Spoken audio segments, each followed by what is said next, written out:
La fraternité n'a absolument rien à voir avec l'origine. C'est un gros mensonge. Il faut laisser les gens ne plus vous mentir. Ne permettez plus ce mensonge.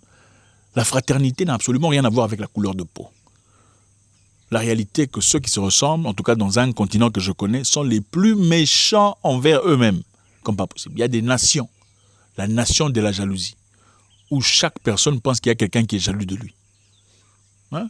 Imaginez-vous une nation où tout le monde pense qu'il a un jaloux, même les charretiers, les pousse-poussets, les cordonniers, tout le monde pense que quelqu'un est jaloux de moi. Au lieu de penser comment tisser des liens, des connexions, comment avancer, progresser. Non, il y a des jaloux, tout le monde est jaloux. Si tu refuses de faire un commentaire sur une histoire, on dit que tu es jaloux. Donc c'est ça. La fraternité n'a rien à voir avec ça. La fraternité a tout à voir avec le soutien qu'on t'apporte à travers une personne connue ou inconnue. C'est ça la fraternité. Une personne venue de très loin qui te soutient dans ton travail, qui te donne des briques pour bâtir ta vision. C'est ça ton frère. Eh bien la Russie a compris quelque chose de très intéressant. Salut à tous, j'espère que vous allez bien. On va développer un sujet très intéressant ici. La Russie a exporté de la bière et du tabac vers la Corée du Nord pour la toute première fois.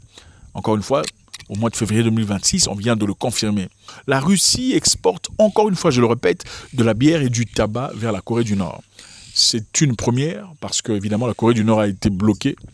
Les États-Unis d'Amérique, les propriétaires du monde, ont décidé que la Corée du Nord ne méritait pas de collaborer avec qui que ce soit. Donc tous les pays du monde qui sont assujettis par l'Amérique ou qui sont soumis par leur pouvoir ne peuvent pas ouvrir leur bouche. La Russie, pour la première fois, a défié cette chose en envoyant des histoires en Corée du Nord. Ceci, évidemment, marque une nouvelle étape dans le renforcement de liens économiques entre Moscou et Pyongyang. Félicitations! C'est ça la fraternité. Ça n'a rien à voir. Nous sommes blancs. C'est faux. La fraternité, c'est le soutien. Et comprenez une chose, dans la vie, il n'y a que la force qu'on respecte. La raison pour laquelle il n'y a pas eu des Delta Force pour aller enlever le président nord-coréen, c'est parce qu'il y a des bombes atomiques là-bas. Ça ne rigole pas. On va bombarder New York, direct. Il faut être fort avant d'être bon. C'est ça dans la vie. Continuons notre histoire. La Russie a envoyé environ 30 tonnes de bière et 110 tonnes de tabac vers la Corée du Nord. Très intéressant comme fait. Je pense que la Russie est en train de diversifier sa fraternité aussi. Un membre de BRICS, le Brésil, la Russie, la Chine, l'Inde, l'Afrique du Sud, qui malheureusement déçoivent. L'Inde a déçu. Pourquoi? Parce que l'Inde récemment d'ailleurs a fait quelque chose qui a beaucoup déçu la Russie. Qu'est-ce qui s'est passé? Beaucoup de pression venant de Donald Trump. L'Inde a finalement arrêté d'acheter le pétrole russe pour le bénéfice du pétrole vénézuélien contrôlé par les Américains. Les Russes sont très déçus. Pourquoi l'Afrique du Sud déçoit? L'Afrique du Sud déçoit parce que récemment, après que Trump eut mis de la pression sur l'Afrique du Sud, le président Cyril Ramaphosa, ce monsieur ici, a appelé à un entraînement régulier entre les membres de BRICS. Après avoir entendu ça, les gens ont acclamé, disant voilà, finalement BRICS commence à se libérer. Okay, le président Ramaphosa a fait un appel afin que les pays de BRICS se mettent ensemble et fassent un entraînement militaire naval. Tout le monde a acclamé. L'entraînement était censé prendre lieu où? À Cape Town. Mais arrivé à Cape Town, les Russes sont arrivés, les Chinois sont arrivés, les Indiens ne sont pas venus. Pourquoi ne sont-ils pas venus? Parce qu'ils ne veulent pas frustrer les Américains. Numéro 1. Secondo, les Iraniens en train de venir, le président Cyril Ramaphosa, ce monsieur ici, dit à son chef de l'armée, c'est-à-dire la ministre des armées, de demander aux Iraniens de rentrer. Ils ne vont pas participer. Pourquoi? Ça risque de frustrer les Américains. Alors, qu'est-ce qui s'est passé? La madame ici, qui est très forte, chef des armées en Afrique du Sud, a refusé de passer le message aux Iraniens. Pourquoi? Parce qu'elle a vu que c'est absolument absurde, monsieur le président. Nous sommes membres de BRICS, nous organisons un fait chaud des membres de BRICS que toi tu as demandé. Maintenant les Iraniens arrivent ici, vous voulez leur dire de ne pas participer. Ça n'a aucun sens. Où sont vos couilles, monsieur le président? C'est ça, madame disait. En tout cas, heureusement qu'elle a fait. Les Russes ont vu ça, parce que quand vous faites un truc comme ça, vous faites preuve de faiblesse. Les forts qui sont censés être vos frères observent, ils voient. Les Russes ont observé, ils ont vu, ils ont dit non. On pense qu'il faut commencer à diversifier notre fraternité. Parce que ces gens ici, en cas de combat direct, ils ne vont pas participer.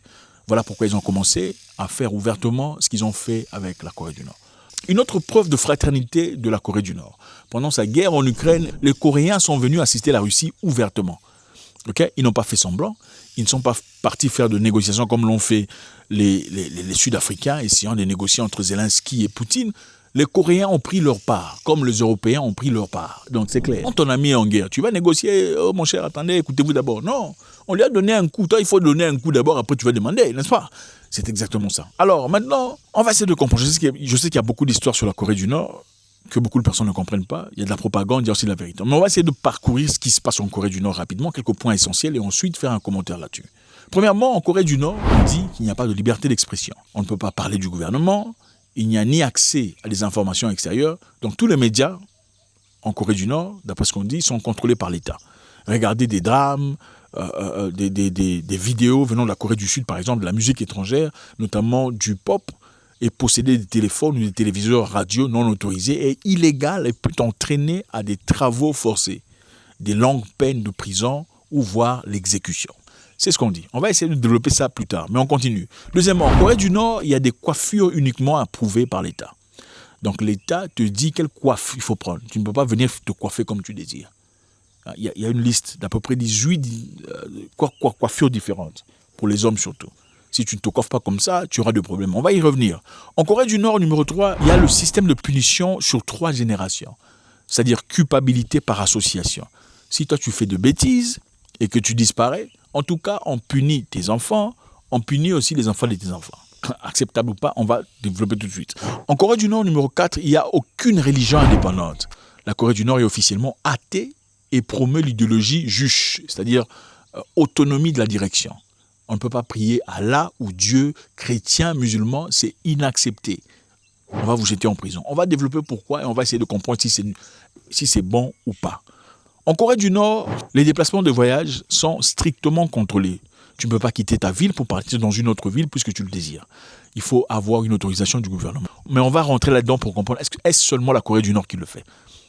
En Corée du Nord, on dit qu'il n'y a pas accès d'Internet libre. Ils ont leur propre Internet qui n'a pas accès à Internet extérieur. C'est-à-dire, la Corée du Nord a Internet, mais c'est un intranet. C'est seulement connecté dans la Corée du Nord. Il n'y a pas de lien ou de liaison extérieure. On va voir si c'est bien ou pas. Bon, on recommence rapidement. Liberté d'expression. Question de liberté d'expression. Tous les médias sont contrôlés par l'État. Regarder les images venant d'ailleurs est prohibé. Est-ce bien ou pas? Bon, comprenez une chose. Les Coréens, pourquoi sont-ils méprisés? Parce que les Coréens ne veulent pas accepter la mentalité étrangère. Okay? Ils veulent que vous gardiez votre esprit papa, où les hommes aiment les hommes, gardez-vous chez vous. Non, on ne veut pas chez nous, d'après eux. Et c'est l'une des raisons pour lesquelles on ne les aime pas. En Corée du Nord, on n'accepte pas KFC, ça n'existe pas, il n'y a pas McDonald's, il n'y a pas H&M, il n'y a pas Pepsi Cola. Et ce sont des gens qui vendent, c'est eux qui contrôlent les nations. Et puisqu'ils ne peuvent pas vendre en Corée du Nord, il est évident, il faut brutaliser, il faut diaboliser ce qu'ils font. Numéro 2, en Corée du Nord, on dit qu'il y a des coiffures approuvées par l'État. Vous voyez ici, les coiffures ici sont approuvées par l'État. Est-ce bien ou pas? Apparemment pour vous, vous trouvez que c'est mauvais et c'est méchant, n'est-ce pas? Mais rendez-vous compte, dans les pays musulmans ici, dans le Moyen-Orient, est-ce qu'une femme peut sortir avec son visage découvert? Il y a des pays ici où on ne sort pas avec son visage découvert. Mais ça ne pose aucun problème à qui que ce soit, n'est-ce pas? Il y a des pays ici, les hommes ne peuvent pas sortir en culotte ou en short. Ah oui, c'est inacceptable. Mais on n'en fait pas tout un problème. Mais pourquoi en Corée du Nord, puisqu'on dit qu'il faut avoir 8 ou 18 coiffures, ça dérange les gens? Vous voyez, 2 poids 2 mesures. En Corée du Nord, le système de punition est de 3 générations, dit-on. La culpabilité par association. Si un membre de famille commet un crime politique, dit des choses mauvaises contre le président de la République, ou tente de faire une défection, il ira jusqu'à 3 générations de la famille peut être punie, envoyé dans des camps de prisonniers politiques ou dans des travaux forcés. Est-ce correct? Absolument pas. Chacun, évidemment, doit être jugé selon les faits qu'il fait. Mais détrompez-vous de croire que dans les pays modernes dans lesquels vous vivez, quand vous faites une bêtise, qu'on ne peut pas poser les mains sur vous, on n'ira pas chercher votre mère. Détrompez-vous de le croire parce que ça se fait très régulièrement.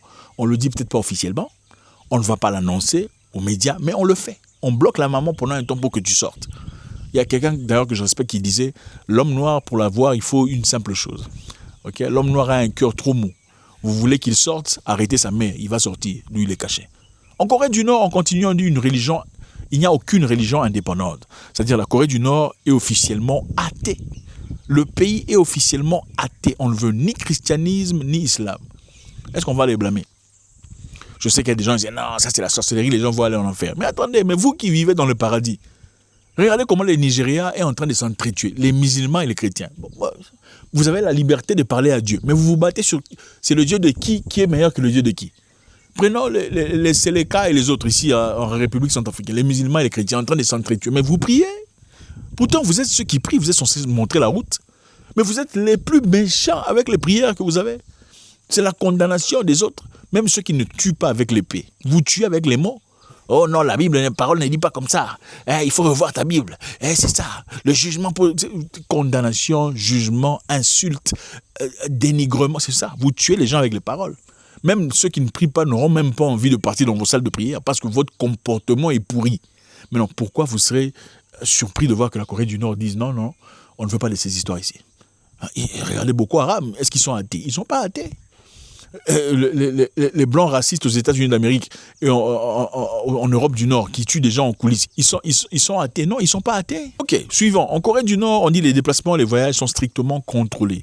C'est-à-dire le gouvernement vous autorise ou pas. Le citoyen en soi doit obtenir une autorisation officielle pour voyager entre deux provinces ou pour se rendre à Pyongyang. Quitter le pays sans permission est considéré comme une trahison vers la nation et passible de la peine de mort. En parlant de déplacement, est-ce que vous savez que pour partir en Australie, par exemple, il faut faire une demande d'immigration, de visa. Même si on vous autorise de partir en Australie pour y vivre en tant que professionnel, en tant qu'ingénieur, en tant que plombier, l'Australie vous donne une liste de régions où vous pouvez partir. Et ces listes sont limitées. Vous ne pouvez pas choisir vous-même de partir à Sydney ou à Adelaide. Non. Vous partez exactement, si c'est Tasmanie qu'on veut que vous partez, c'est en Tasmanie que vous partez. Donc si vous arrivez en Australie et vous vous dirigez quelque part ailleurs, là où le gouvernement ne vous a pas assigné, on va venir vous arrêter. Donc ce n'est pas une exclusivité de la Corée du Nord. C'est vrai qu'en Australie, on ne tue pas les gens, on ne pend pas les gens pour ça, mais où sont les preuves où on a pendu quelqu'un parce qu'il est parti ailleurs, en Corée du Nord? Point d'interrogation. En Corée du Nord, on dit qu'il n'y a pas Internet, ni accès libre à Internet. Évidemment, c'est parce que c'est comme ça que ça commence, pour renverser le gouvernement. Alors, ils veulent se protéger pour pas que vous soyez en communication avec des gens qui sont ennemis de la nation. Parce que généralement, les ennemis viennent de l'intérieur. Ce sont des gens qui sont là. Regardez le Burkina Faso, on n'en parlera même pas. Les gens qui veulent se faire tomber le président Ibrahim, enfin bref, c'est ça la Corée du Nord. Faites-moi savoir ce que vous en pensez. La Russie s'est démontrée ouverte, a envoyé du tabac et de la bière en Corée du Nord en célébration. Pourquoi ne pas le faire pour une personne qui t'a envoyé des militaires pour aller faire la guerre à tes côtés? Pendant que les autres ne font que du brouhaha, BRICS. Mais en réalité, ils ont peur, des trouillards, des foussards. God bless! Oh, bonne fête de la Saint-Valentin, il y a tous ceux qui sont déçus. Nous, on fait la fête. On va commencer le barbecue, machin, histoire. On va vous balancer quelques images. Allez, ciao, ciao.